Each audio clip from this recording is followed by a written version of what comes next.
You ask Tiger to calculate. This deals with linear inequalities with one unknown. The final result is s greater than -1. Let's solve it step by step. Group all constants on the right side of the inequality. Subtract 1 from both sides.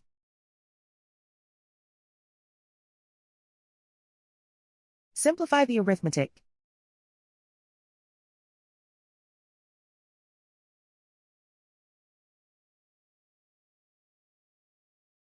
Isolate the s. Divide both sides by -58. Whenever you multiply or divide by a negative, reverse the inequality sign.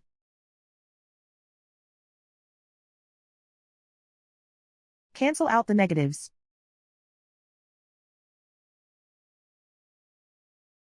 Simplify the fraction.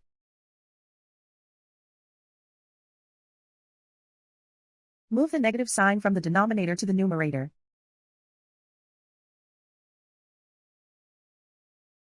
Simplify the fraction.